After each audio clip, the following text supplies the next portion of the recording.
Our next lecture topic is Churchill as a Defender of Constitutionalism. And to address that topic, please welcome the 12th President of Hillsdale College, Dr. Larry P. Arnn.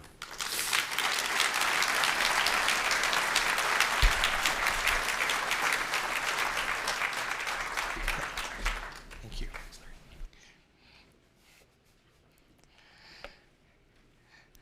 Good morning. Now, can everybody hear okay?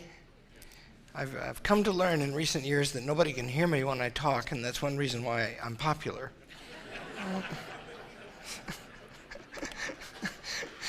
The people in the front, I've heard them talk to the people in the back, and the people in the front say, no, he wasn't that good. So, thank you, Tim. This popped into my mind while Tim was talking. Tim played football at Hillsdale College a little bit, and he didn't keep playing. And I asked him why, because as you can see, he's a really big guy. And he said, well, he was more academically inclined. And John Savini, who was an All-American football player at Hillsdale College, gives a different account of why he didn't play so much. They were both really great students.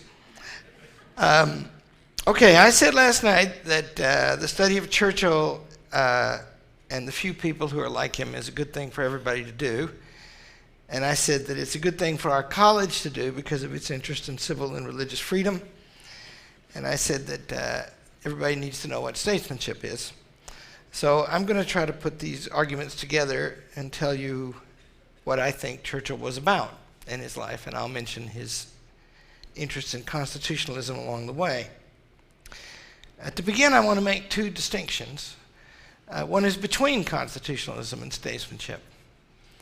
Actually, I'll go in the other order. The one is, what do statesmen do? What is their gift? What faculty do they exercise? We learn in the classic books that the gift that we have for choosing is called prudence. And prudence is a contradictory thing. It involves two things at the same time. One is what we aim for, what we love, what we seek. And the other is all the circumstances around us. And those two things get in the way of each other all the time. If you have children, they play the clarinet, or they sing in the choir, or they play soccer or basketball, and you want to go. But also, you got to work. You have clients. There's a man in this room today who's a chief engineer at NASA, and the rockets might blow up if he doesn't go to work. And so he's got to pick, right? Both of those things are absolute commitments. Make a contract with somebody, you're supposed to do what you say. Give birth to a child, you're supposed to take care of the child. But the two things compete for each other, with each other in time, and you got to try to solve that problem. The way I solved it was marrying above myself, and my wife is so nice that she can be nice to everybody all at the same time, including the children especially. But that's the kind of thing, right? Here's a choice that Churchill made. He gets to be 1940. He becomes prime minister on the day Hitler comes to the West. The war had been slow in the West up until that day, but that day, the government had broken the day before. Churchill, who was a member of the government that broke, had defended the prime minister, and then he becomes prime minister, and he reads that the German army is coming. May the 10th, 1940 is the day he became prime minister, and the German army comes in a hurry. And France, one of the greatest nations in the world, with one of the largest armies in the world, falls in about 6 weeks. And Churchill watches all that happen.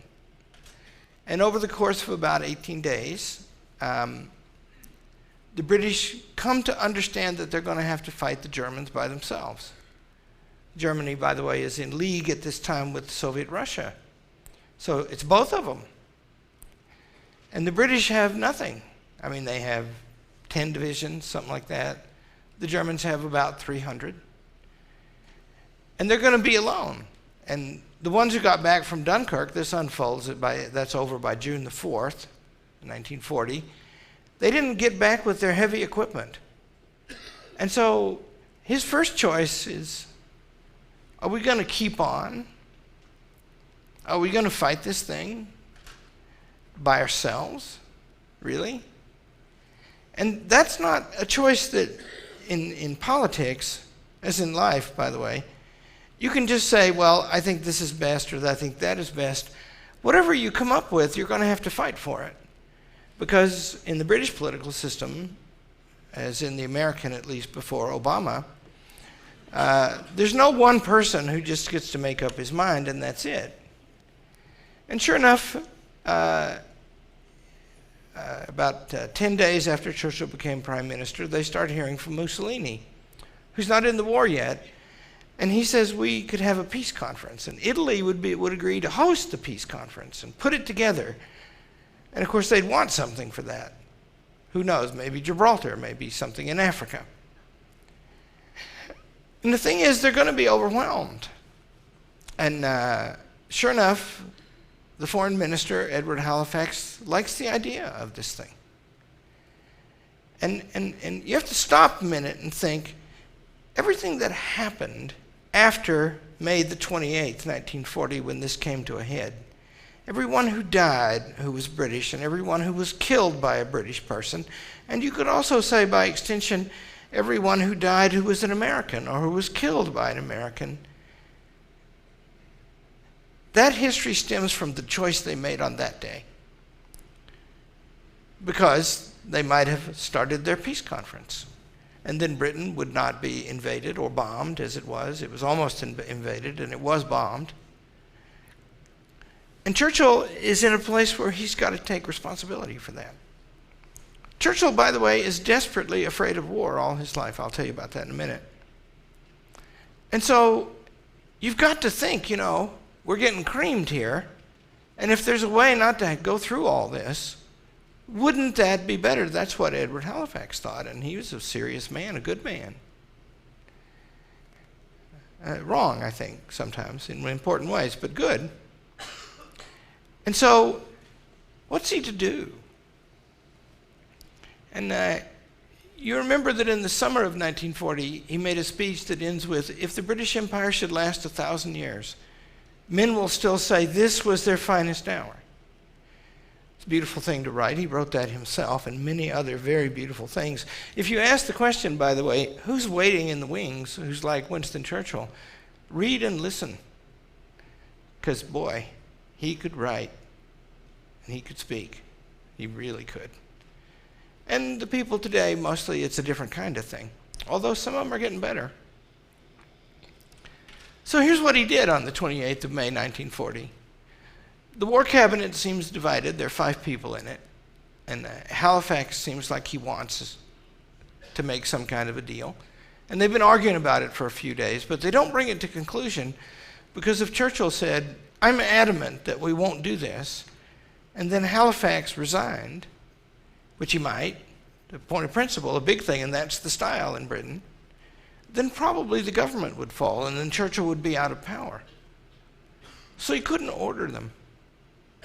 And what he did was, there was a cabinet meeting. He got a cabinet meeting together that day, and that's a bigger body. There were 5 in the war cabinet, and there were 40 or so in the cabinet. I don't actually know the number. I bet Richard Langworth does. He knows all those numbers. 28. Did Andrew? Oh, Andrew's sitting right there. Yeah, so Andrew, there were 28. As I was saying, there were 28. See? One of Churchill's favorite sayings was, if you keep a dog, you don't have to bark yourself.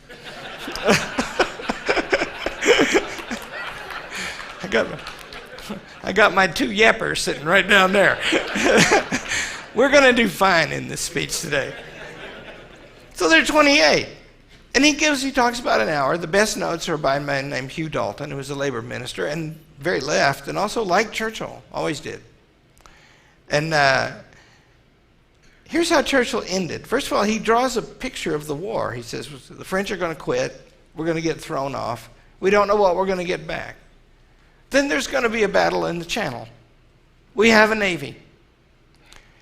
Hard to beat that Navy. But on the other hand, air power is probably going to decide it. They have more airplanes. On the other hand, third hand, most of the battles will be over Britain, and we'll have an advantage. And we've done pretty well in the initial air battle. So we got to fight it out, he says.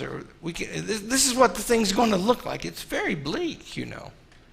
Nobody's saying we're going to maneuver over here and go there and then get to Berlin. They're saying, how are we going to survive? And then he says, I've been thinking in these last few days whether it is part of my duty to open negotiations with that man. He doesn't mention that there's a definite proposal to do that in front of the War Cabinet. And I believe that if I were for a moment to consider parley or surrender, every one of you would rise up and tear me down from my place. If this island story is to end at last, let it end when each of us lies choking in his own blood upon the ground. Now, by the way, that's a heck of a thing to say. And there was a demonstration, there was wild applause. And Halifax thought maybe when they resumed the War Cabinet that they would be on a slippery slope if they were to begin these negotiations. Now, what I want you to understand is two things. One is, in principle, that choice is just like the choice you make, whether you go to the concert or the ball game on the one hand or do your job on the other. It's a choice between competing goods. And the second one is, Churchill was the kind of guy who put himself in the place to make choices like that and thought he was made for such choices. And that choice is extremely consequential. Because there's a conservative-leaning historian named Charmley. Is he still around, Andrew? You see him? Yeah. And I don't like him very much, but he's pretty smart. And he wrote a book in which he blames the decline of Britain on that choice that day and says that they should have made it different, you see. And Churchill himself, when he says, if the British Empire should last 1,000 years, men will still say this was their finest hour, he's trading the 1,000 years for that day. That's a serious choice. Did he make it right? That's a question. Just like all of your choices. That's a question. Now,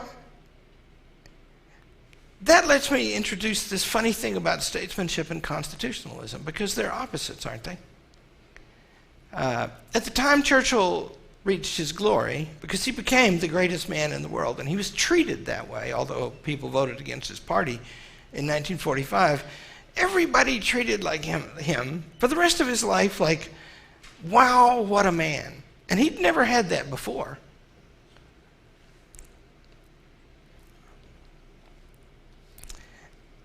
At that time, the great world statesmen were, of course, the ones you know.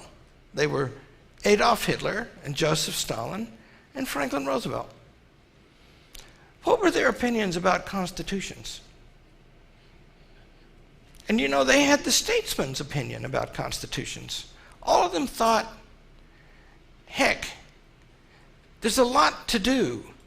We can't be concerned with old rules that have made a long time ago before our circumstances. Constitution, that's what it's like, right? Every law is supposed to be a general statement made in advance, applying to all and easy to understand. Made before you know who's going to be hurt by it, right? We don't make laws that way anymore. We make rules now that actually name, by name often, who's going to be benefited and who's going to be harmed. But the rule of law means that laws are made in general and in advance and without respecting the persons who will be affected. And constitutions are the biggest kinds of laws. And so a person who's good at making choices like that, because what Churchill did on the 28th of May, 1940 was no normal thing, right? Because the whole world is falling apart around his ears. And he's wanted that job, he said so, since he was in his 20s. And now at last he's got it, and this is what he has to decide. And he has written, I will tell you. He has written this in 1925. Mankind has never been in this position before. Without improving appreciably in virtue or enjoying wiser guidance, he has got into his hands at last the means of his own destruction. Death stands waiting at attention, silent, expectant, waiting for a word from the frail being so long his servant, now for once his master. That's what Churchill thought about war. He thought that about war since he saw the Battle of Omdurman in 1898 that Charles Krauthammer mentioned last night. He was horrified by that battle. And he thought, gracious sakes, in this war where he won his glory, the Second World War, he's asked in the middle of it, what are we going to call this war? And he said, that's easy. This is the unnecessary war. This should have been prevented. I tried to prevent it. You see, he doesn't want this thing. And yet, all these other people who have failed to prepare for fear of war, in part, that's what Stanley Baldwin said, they're not as eloquent as Churchill about the dangers of war. And now the war is upon him, and some of those same people are thinking it's time to quit. And so you can't write a constitution that takes account of those circumstances. What you need to take account of those circumstances is some extraordinary human being. And what he did see, it wasn't enough because it was like a very grand political maneuver that he pulled off. Because these guys, the people are Neville Chamberlain, Edward Halifax, Arthur Grenwood, Clement Attlee. Those two are socialists and much in the minority in the House of Commons and no friend of Churchill's, except during the war they were, and Churchill. And so these two conservatives, they control the votes. If they leave, the government's gone. And so what he does is go to a wider audience and make them a speech, and a heck of a speech, which, by the way, is a rare, important one that he didn't write out in advance. He's responsible for that, see? And you couldn't decide that by constitutions. James Madison says about our Constitution, he says, enlightened statesmen will not always be at the helm. And so we're going to need grand laws that keep things steady and encourage good behavior and form our characters. Madison then is like Churchill, because Madison was an inventor of a nation, along with his friends who wrote the Constitution. And they wrote a Constitution in which they did not get latitude to do whatever they wanted. Whereas Hitler, do you know how Hitler came to power? In about 1910, he was a street bum, living rough. He learned to make speeches ranting around open fires in the street about the Jews. Didn't like those Jews. But by 1925, he's been in the army, and the army's behind him now in politics, and he's becoming an important guy. He never rises above the rank of corporal. And then in 1931, and 32 and 33 is when this happened, he gets in front of General Hindenburg, the great hero, the senior German military officer of modern times and now the president of the Weimar Republic. And Hindenburg says, we want to invite you to form a government. And Hitler, little Corporal Hitler, says, can't do it unless you agree that we can pass a law that my cabinet can do anything it wants to do. There must be no constitution, see? And of course, why? Because he says this is an emergency and I must be allowed to do whatever I want. Churchill is the same kind of man. Because if you look on May the 28th, 1940, what did he do? I mean, it is stunning what he did. And he's responsible for that thing. And he wanted to be. And it wasn't enough if he'd sat there like the rest of them, wringing his hands and saying, well, it's this thing or that thing, and the war could be very bad and all that stuff. He didn't. He got a bunch of people in a room and he told them, it might well mean the death of everyone sitting here. But we'd better do this thing. If you want to know why, he says that in the Munich speech. It's, by the way, a primer in political science. The whole speech is one of the greatest political speeches ever given in life, in history. He says, first of all, he says, what I cannot bear is the sense of us falling under the orbit and the influence of these Nazis. And then toward the end of the speech, he says, and this is Aristotle's way of thinking, he says, you must consider the character of the Nazi regime and the rule which it implies. What kind of people are they?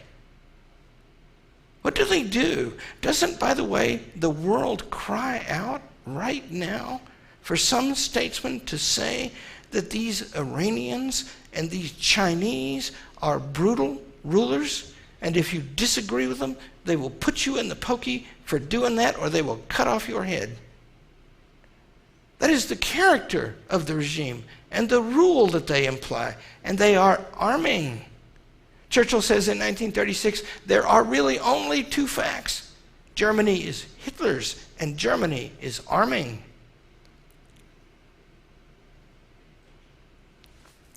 A man able to do things like that. In politics, he was just the same way as he was on a battlefield. He was a very lethal human being. He kept his nerve. He could think. That's what's most dangerous, you know. People get excited and they crash around and they charge. You know, Mad Anthony Wayne in the bat. He was wounded one time. Mad Anthony Wayne, a general in the American Revolutionary Army. Wayne County, where Detroit is named after him. He's a very great man. And what did he do? He got all head up about the British. He was fighting them, and he's riding around, and he gets up against one of their bunkers, and he can't contain himself. He leaped off his horse over the bunker, in amongst the British, and they stabbed him.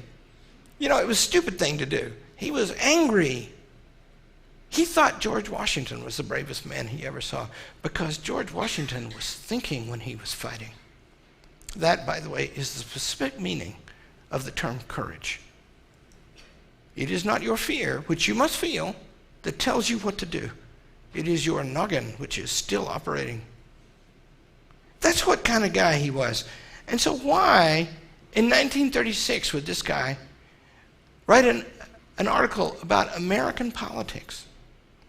The article is called What Good's a Constitution? And it's about the court packing scheme. It's published in 1935 in Britain and in 1936 in America. And what he says is the Supreme Court has struck down the National Recovery Act, which, by the way, gave the White House and its agency power to set wages and prices and allocate goods everywhere in the society. And he says, we British look at that as kind of odd because there isn't any court that can do that. But he says, and see, Franklin Roosevelt, what did he say? I hasten to say, Churchill admired Roosevelt, and he called him the greatest foreign friend of Britain that Britain ever had. But here, in 1936, he's taking issue with him. He says the difference between constitutional rule and not having it is the difference between, this is a favorite formulation of his, between nations which own peoples and peoples which own nations, or nations which own governments which own peoples, and peoples who own governments. So that's curious. And what I think about him then is that he loved to rule, and he wished to rule under law. And you know, in these hard times, you need somebody lethal. You know, Ronald Reagan was a lethal guy. He was an actor. What would you think, right?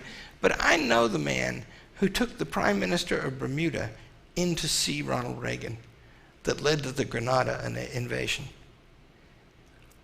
Eugenia Charles was her name, and the ambassador is William Middendorf, a friend of mine today. And Middendorf hears her story, and he says, I'm going to take you to the White House. And they get in, and they sit, and Reagan doesn't say very much. He had a kind of an executive temper, you know. He didn't blather on. He didn't argue with all the people who, right up to the minute he got out of the limousine, told him not to say the words, tear down this wall. He never argued with any of them. It's just, he was getting ready to be standing up there giving a speech, and he could say whatever he pleased. George Shultz put somebody in the limo with him to urge him at the last minute not to say that. You see? And with this thing, Middendorf tells me, He didn't make a bunch of speeches. What he said was, okay, I understand. He said, I'll be back to you tomorrow about this. And 24 hours later, we were on our way there. You see, that's the executive temper. And it's the opposite of the law temper in so many ways. And you need both. It's like the virtue of prudence, isn't it? Because when you choose all the time, by the way, don't you doubt your choices all the time? I have a job where I make 1 million of them. And I'm blessed with my friends I work with because I can see what's right in their faces. Sometimes, Wayland says this about me, sometimes I'll be talking and what I want them to do is smile or not, because then I'll know I'm going down the right road. And if they don't, and you know, Churchill had friends like that, right? But when you decide and commit yourself to action, that's the other part of prudence. There's something in you that doubts, something that's different from you, something that's different from what you do, that sits in judgment upon what you do, in your own soul and in the souls of others. And you have to listen to that and be, in the executive branch, lethal in action.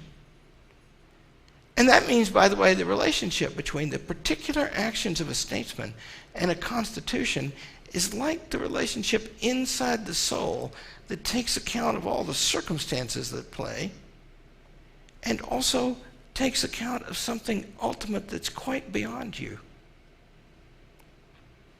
And when you're dealing with somebody like Adolf Hitler, because you know that guy needs killing, and it's going to cost millions of lives to kill him unless you do it first and early. And Churchill had so much to do with his killing. And yet, because Churchill heard that voice that was not the same thing as his will, he was not in need of that killing.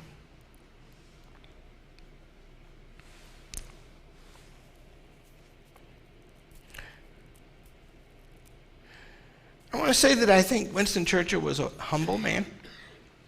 I mean, Mr. Singer was really good, and he conveyed something of Churchill's amazing cockiness. You know, you're a worm. Yes, we're all worms, yes, but I'm a glowworm. You know. But you know, you don't find Churchill standing up giving long speeches about himself.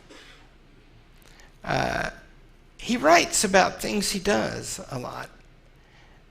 The first person personal pronoun is uncommon and hardly ever directly praised. When he's dealing with Neville Chamberlain later, which he dealt with him, one of the most beautiful things he ever wrote is a eulogy to Neville Chamberlain. Neville Chamberlain died in 1940, not long after he lost the premiership. And Churchill admired him and respected him, and he was generous with him. And Churchill didn't count coup over him and his kind in any obvious way. He says, we gotta write that off, right? We all have reason to search our speeches and see when we've been right. Now we're one country and we're going to fight this guy.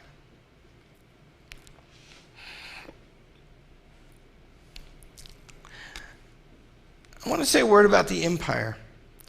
Churchill was an imperialist, and India was the big question.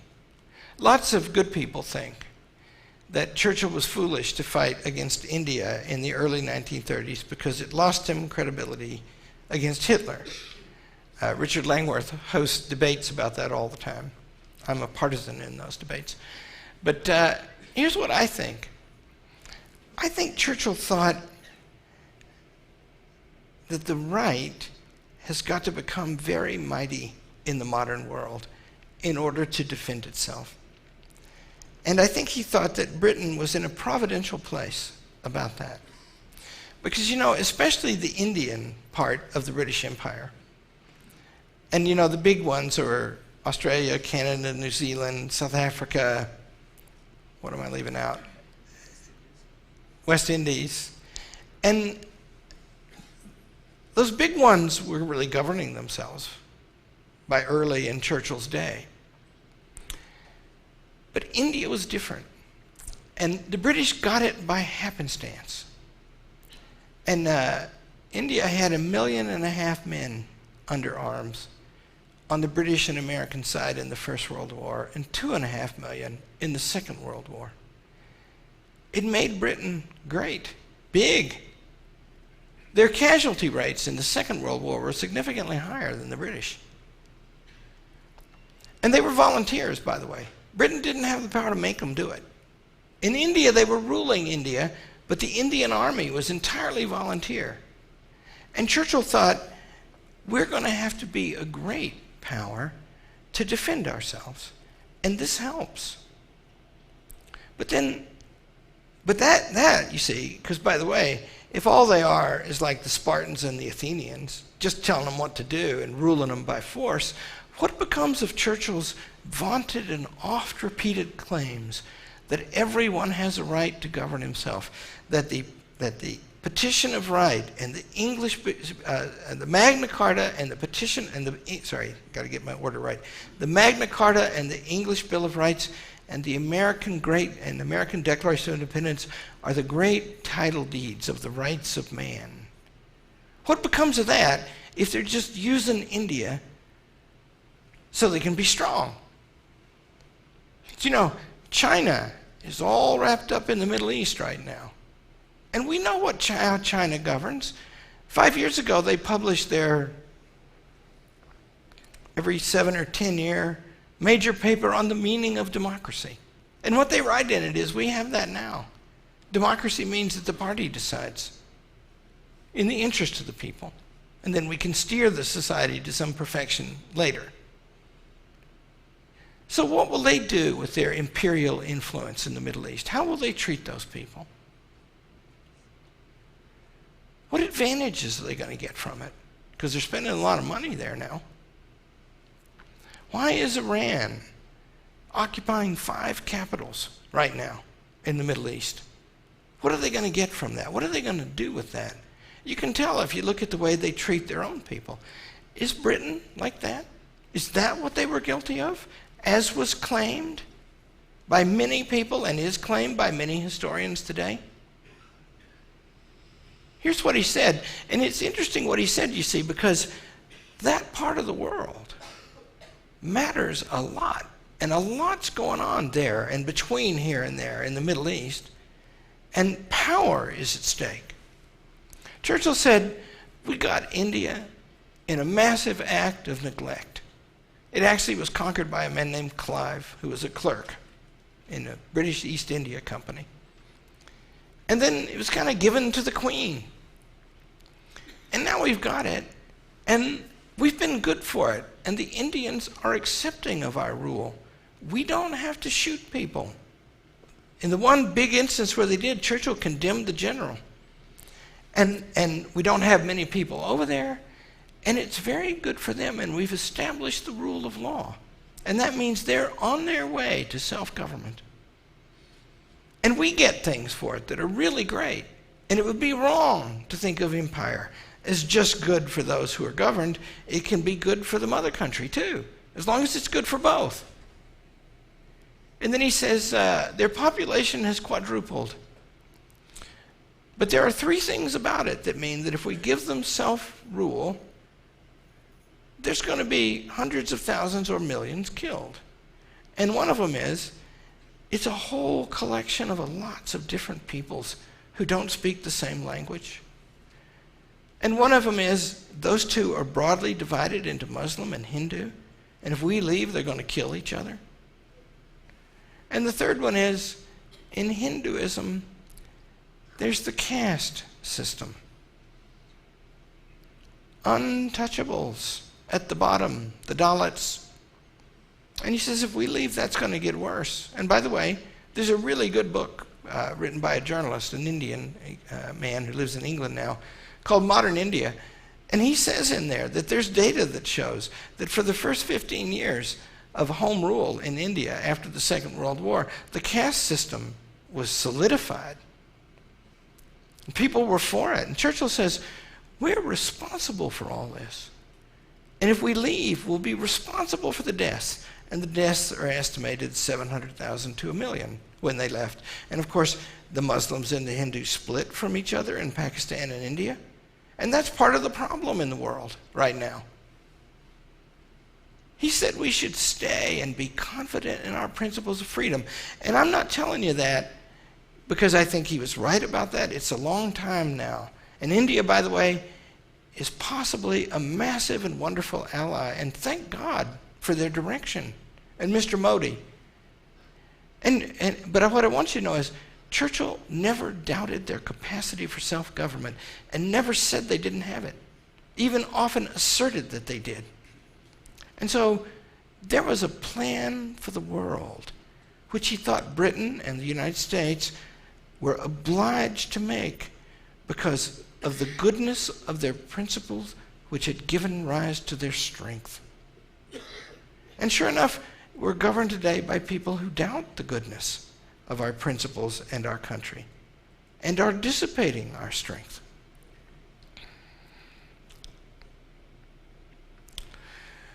So my last point's about domestic policy. I think Churchill thought that the things that had made war more dangerous were the same things that made politics more dangerous than they had been before. Both had always been very dangerous. Now more, he thought. And what were those things? War had been transformed, he said, by science. That is to say, we can just make weapons to slaughter. It's getting cheap to kill people. Our societies are much richer, and they can afford to slaughter each other for longer. They used to run out of food in the earlier wars, and they couldn't campaign in the winter because they couldn't get men around, and they couldn't sustain them in the field. Now we can fight all the time and for years. And we have these amazing weapons, and they're getting stronger and stronger. But these weapons, which are so powerful, like this thing, this is my iPhone, right? I never go anywhere without it. And it's liberating, and it makes it easier for me to run the college and stay in touch. Make the kids stop being naughty, even from a distance. You see, that power, we love that power, and it makes us healthier, and it makes us richer, and it makes our lives more comfortable. We can save people that might have died earlier, our loved ones. But now the idea, Churchill said, is that we should apply that power to the governing of other human beings. We should take this science that is transforming everything, and we should use it to plan how we govern people. Because, we could perfect the society. Churchill publishes a novel in 1898. And in the novel, there's a communist named Carl with a K. And it's a really great, I love the novel myself, and I also think it's one of Churchill's greatest autobiographical works. He's in it by the name of Savrola. And there's a beautiful woman named Lucille, which means light, and she's the wife of the despot who rules the place. And Savrola, at the end of the novel, gets the state, and he gets Lucille. He gets the girl. And you see what that means? That means she is kind of a symbol of the state. And the way she's treated by three people who are two quarters show how everybody will be treated depending on who rules the state. Her husband, Malara, the despot, they have a discussion about beauty. And by the way, Churchill's just a kid, and he writes this stuff. It's extremely interesting to me. I think he knew what he was doing. And Malara, the despot, says, beauty is only fashion. It's just whatever we think it is, right? It changes from time to time. And if you think about that for a minute, if you think you have the power to define what is beautiful, which means, by the way, also by extension, the lower thing, what is good, then you're a very powerful man. Malara, the despot, is interested in power. Now her other suitor is Carl, the socialist. And his buddy says, what does this Savrola know of the community of property? And his friend, unnamed, says, or the community of wives. I'd like to have the president's wife. She overhears that and shudders. Now, do you think that's a serious point? It might be. Because the family is a terrible source of inequality. There's a young woman who lives in Austin, Texas. And she is brilliant and she is beautiful. And I commonly refer to her as the most important young academic in America today. And that's kind of an insult to people because I employ a whole bunch of young academics at Hillsdale College.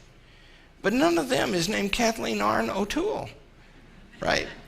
And none of them is as good looking as she is, and none of them is as fine as she is. And by the way, she is mine, And I favor her. It would be wrong if I took college resources to favor her, and I don't do that. But I wish I could. And you see how that makes things unequal? Because whatever I am is at her disposal. She's the headmaster of a charter school. And there are 8 of them now, and there's soon going to be 13. Which one of them can call me any night of the week and get the best advice I've got to give? And I know something about that kind of thing. It's handy. So if you were going to make everything really equal by science, Churchill is saying, and he later says this explicitly in his speeches, then what you would do is you would get rid of the family. Malara says beauty is just whatever we make of it. So she can have this socialist for a husband, and then she's going to be everybody's property. Or she can have her husband for a husband, and he says beauty is just whatever I say it is. And she asks him, really? There's no standard of beauty outside you? She asks him that. And he insults her because she's a beautiful woman by saying, no, none whatsoever. Do you see what he took from her?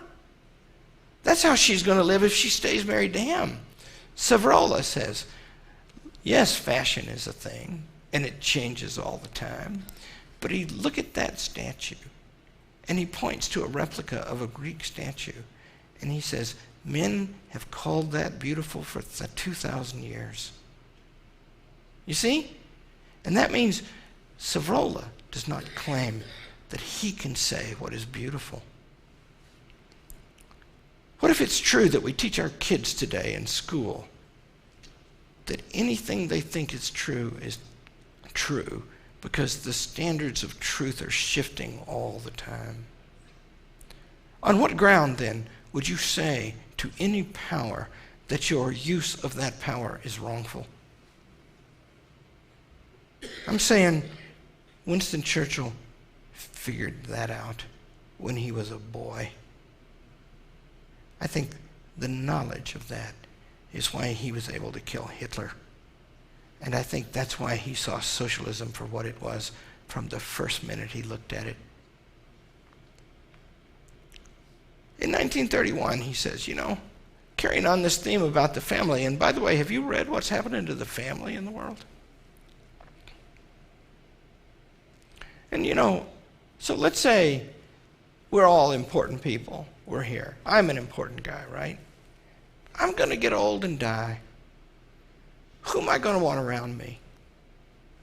What is my real domain?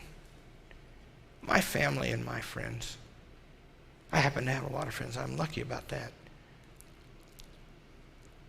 And that means honors and stations and things like that. Those are important. Those matter. But what matters, did you hear somebody ask Barry Singer about Churchill's children? And Churchill was heartbroken about his children many times. And he loved them very much. He did spoil them. In 1931, he said, we're going to get the power to make babies the way we want them. And when we do, we're going to make some of them better, and we're going to make some of them worse. And the worst ones we'll use to work for us. And we'll breed them so they won't mind. And we'll do this in laboratories. He wrote this in the same year that Brave New World was published, although it looks like he only read it in 1958. He wrote that to his wife in that year. You see what's possible? If you just take science, if you redefine science away from to know into to control, which is what it means in many uses today, and you make that sovereign, then why can't you just remake humanity into whatever you want? That's what Hitler wanted.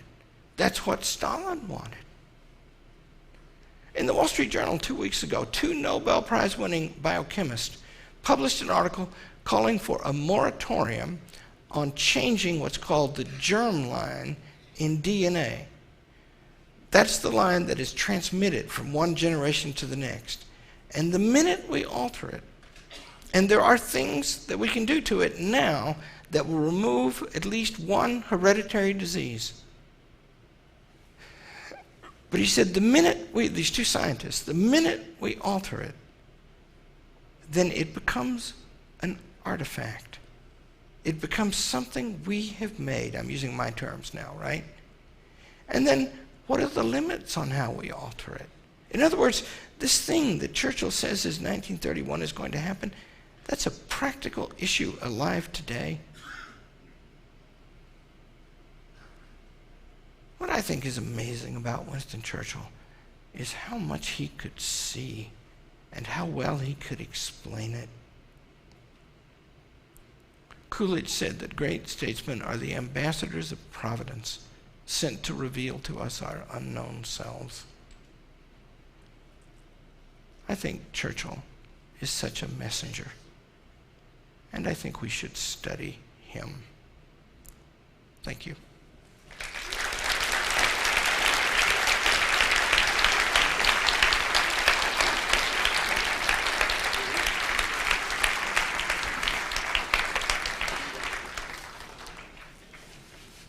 Does anybody want to say anything?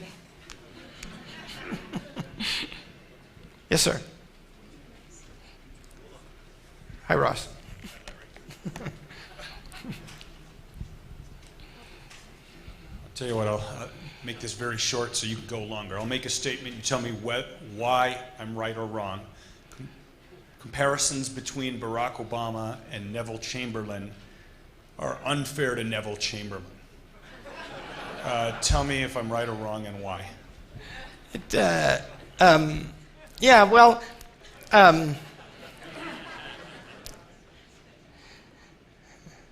Chamberlain's personal habits were humble and self-restrained. I think, I'm interested what Richard and Andrew think about this because they know a lot about it. I think Churchill actually disliked Stanley Baldwin, although he found him witty and charming. And Chamberlain stiffened up when he was around Churchill, but at the end they became warm to each other. Chamberlain did something very foolish. The way Churchill explained it was, he was deceived and misguided in his greatest hopes by a wicked man. I don't think Obama, like Dick Cheney said last week, something that I think Krauthammer hinted at last night, but he didn't say it, so I'll say what I thought he meant, but that's, I mark it down that I don't know that this is what he meant.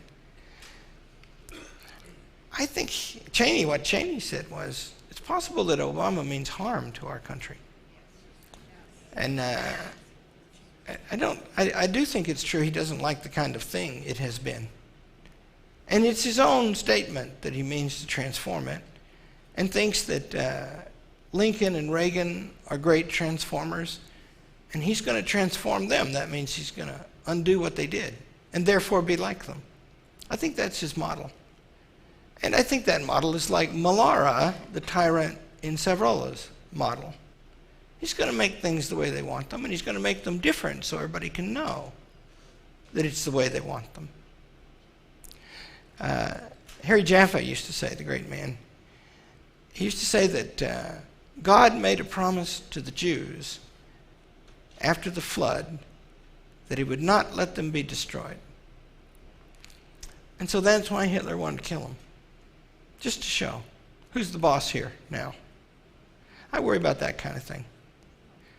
And I think there's it's hard for me to think that a man could take the office of President of the United States and mean harm to the country.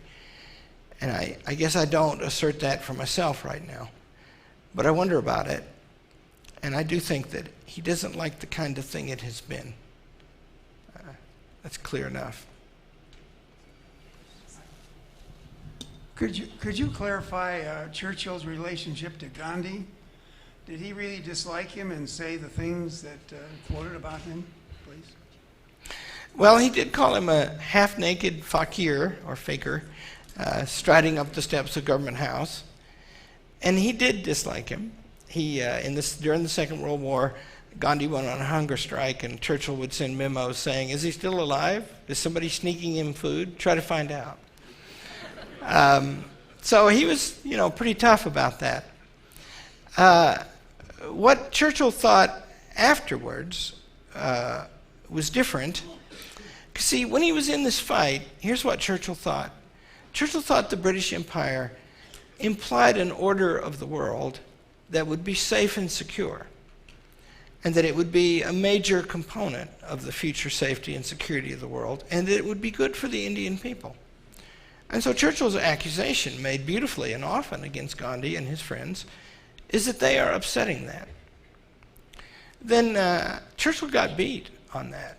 And in the course of getting beat, and as he was getting beat, Gandhi sent a representative to Churchill, to London. He was in London. His name was G.D. Birla, B-I-R-L-A. And by the way, a word about the greatness of Martin Gilbert. We have some of the letters that are important between Birla and Gandhi about Churchill from the Gandhi papers, right? Not from the Churchill papers. These are not letters to Churchill. And Martin Gilbert looked everywhere. And that's why we know what I'm about to tell you.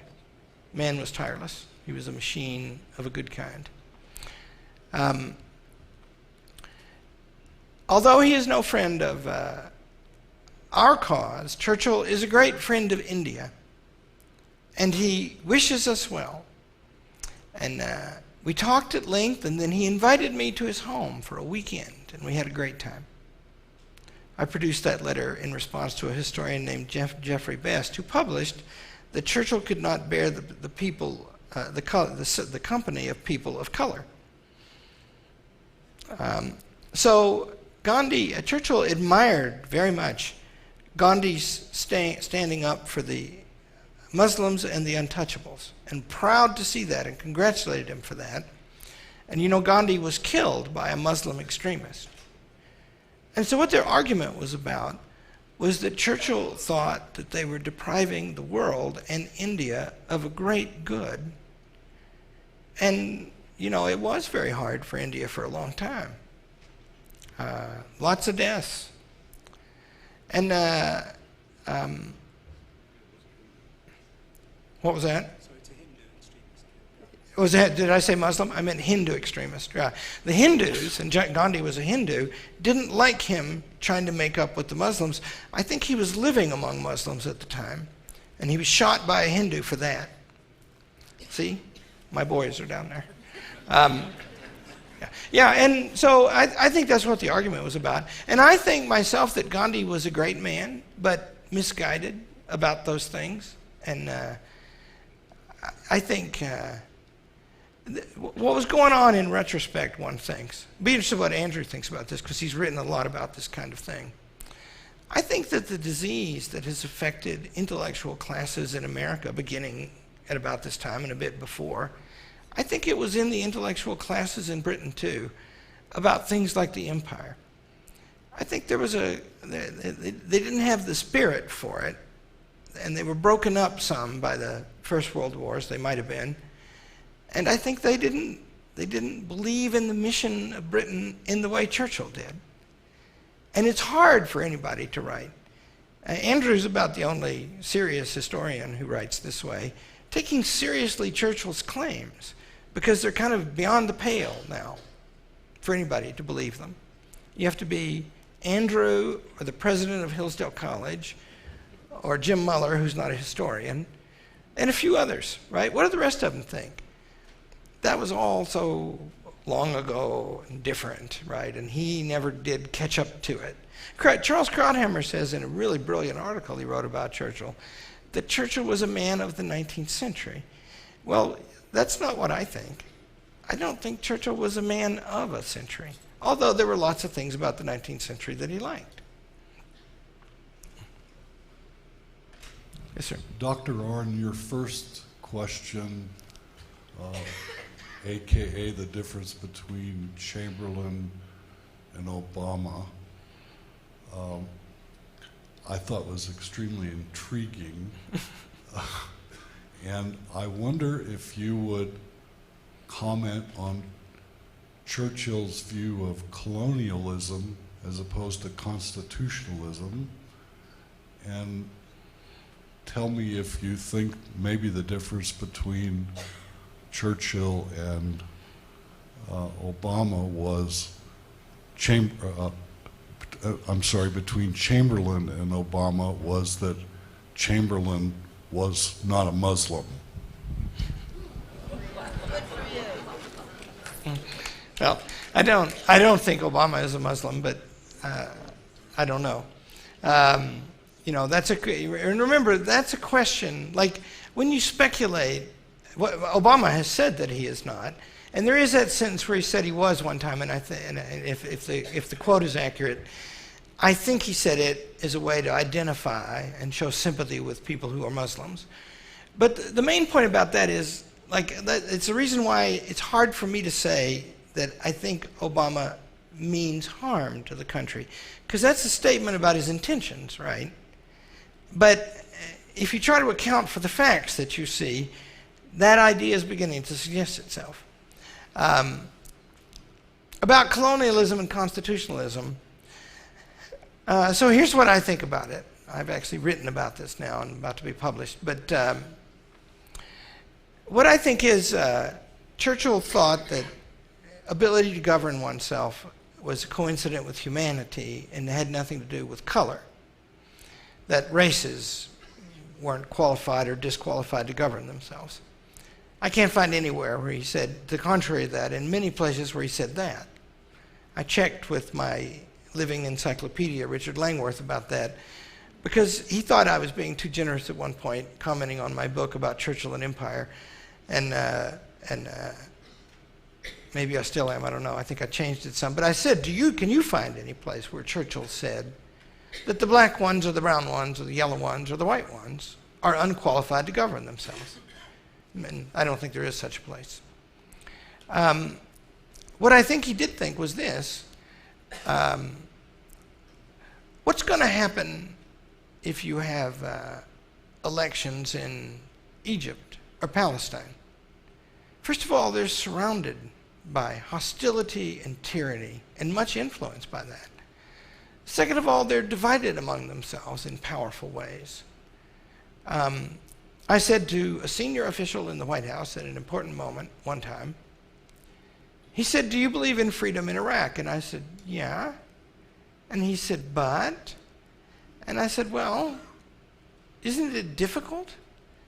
And he said, "Well, they want it." And I said, "Gracious," almost said the man's name. I said, "Have you never read the Federalist Papers? That's all about how hard these things are and how propitious the conditions are here." So Churchill was aware of that. That's basic political science, right? How do you get a regime set up where it'll be stable and just to the weak and the strong alike? How are you going to do that? Because that's pretty rare. In our own case, it's influenced by this weird thing about us, which can never be repeated, and that is a bunch of people from developed and learned countries came over here to a wild new place and got to start completely over. And they brought huge amounts of stuff with them. And they built a country, a great one eventually. It was very hard for them to do it. In places where the conditions are not like that, maybe they can't. And so remember, Churchill's claim about India is a prudential claim. All of the factors that I listed mattered to him. He did, by the way, he was in charge of Iraq for a while. He didn't want to stay. And his number two in command, Lawrence of Arabia, didn't want to stay either. But India was like this. We didn't just go conquer it, we got it. It's gone very well. Things are better there now. They accept us. We don't rule them with an iron fist. We don't need to. Most of the policing and most of the defense, almost all, in fact, is done by them. And we are introducing government institutions at the provincial level that is teaching them the practices of self-government. And you know, by the way, Indians today take pride in those practices and that they have them. And they didn't get them from any time before Great Britain, right? So colonialism, if it was just in Churchill's argument, would be the seedbed of constitutionalism. And he gave a 4th of July speech once in his life. And he said, 4th of July 1918, by the Declaration of Independence, we lost an empire, meaning all this, here. But by it, we've also preserved an empire, because we learned that people have the right to govern themselves, and the empire is an instrument for that. You see, now, that might not be, and it's a prudential argument, right? It depends on a bunch of characteristics being so. And that means that Churchill didn't think the British Empire should go anywhere. And by the way, if you ever look at a map of the, first of all, if you look at the places where it was all over. But if you look at the map of the places that were important to him, they kind of go around the sea lanes. Churchill was interested in that, right? Great maritime power. He thought British freedom was traceable back to the English Channel. So that's the point. And the reason it's interesting today is because we've got a problem. How are we going to deal with parts of the world that are not free but are powerful? And Churchill's plan was the British Empire is going to help manage some of those places where they're in key spots and make the world better. In conjunction with the United States, he wanted a wedding at Fulton of the strength of America and the British Empire and Commonwealth. And Franklin Roosevelt and Dwight Eisenhower were reluctant about any affiliation with the empire. So, and my only point is, you can describe his plan, and you'd have to call it brilliant and deeply learned and knowledgeable. And that might not be anything like the right plan today. It didn't work then in the way he wanted it to. But we need some plan like that, because the world is very dangerous. And surely it would start with being friends with our friends. And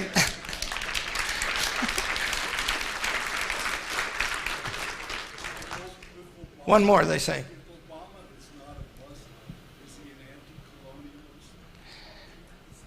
If Obama is not a Muslim, is he an anti-colonialist? I think he said things like that. But look, so explaining the mind of Barack Obama. There's a good book, by the way, called "I Am the Change" by Charles Kessler. You should read that. And what you should do whenever you're thinking about anybody serious, and Obama is a very serious man, is try to make a consistency in his thought. And you'll know that you've unlocked it if you can uncover the good that they love, right? What do they think? Aristotle says every action aims to the good. Every choice, every thought, everything, right? And so you can understand Hitler. Hitler thought that he could make a heaven on earth on the basis of race. At last, and see, it was partly like this mystical Norse Aryan history, right?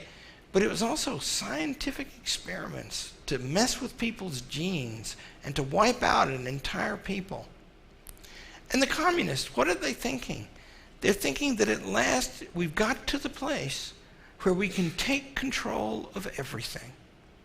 And we can eliminate everything that's wrong. We can fix it all, see? And the socialists in Britain, in the end, that's what they're saying, right? You have to, like here's a claim in the Fabian essays. The claim is, if you will just provide everybody with the same and a sufficient income, everybody will be a lot nicer to each other and much more productive. Because they won't have to worry about grasping and just getting their own anymore, right? Now, where does that idea come from? But their plan was to implement that flippant idea. And there had been trials of it by early socialists, and they had all collapsed. But never mind. It's inevitable, they argue, that democratic politics have come to Britain. Therefore, the people are going to rule, and they are going to elect us, and we are going to implement a socialist regime, and everybody's going to love it. And up to step 4, every word of that was an accurate prediction. Right? And that's the point. Let's, instead of this, because here's the way of thinking, if you think the way Churchill did, you think the way Thomas Jefferson thought. Here's what you'd think. You'd think, we're all here in this room. I know a lot of you, right? And some of you are old friends. And I respect and admire you all as a bunch. And I think of you, when I think of you, I think, these are steady people, they've got jobs, they work, they go through the same struggles I do. They've got kids, a lot of them. They love those kids very much. They're going to get old and die, and that's sad. And they don't always do as well as each other. And some of that's chance. This is life. And we love our lives because we get a chance to live them. You take one's children away and one's job away, because if you've got a guaranteed income, and then one's conscience away. Because if every standard of right is evolving over time, what do we mean by conscience except some form of compliance or self-indulgence? Those are the two alternatives, right? If you take those 3 things away, your conscience and your property and your children, what's left of human life? How do we get to live then? You see, somebody is going to be living for us. And then the next step will be bred for a purpose, and we'll be bred without the ambition to any other purpose.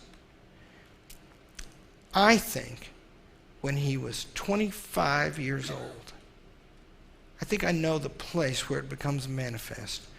Winston Churchill saw that coming. And I think he fought his entire life to stop it. And I think he didn't win, except a lot he did. And there isn't any record of anyone who fought against that so well and explained so well. Now, you could say these trends are awesome and they can't be stopped. But he resisted that kind of thinking. Although he wrote a lot about it and entertained the notion that that is how the world had come to be. Things are so big now we can't control them. But do you know what proves that that's not the way of things? Because on the 28th of May in the year 1940, there was one living man with the ability to make that speech that I just told you about, and that man was in that place. And everything is different because that happened. In other words, he proved the truth of it himself with his own actions. And that's why no one must ever despair.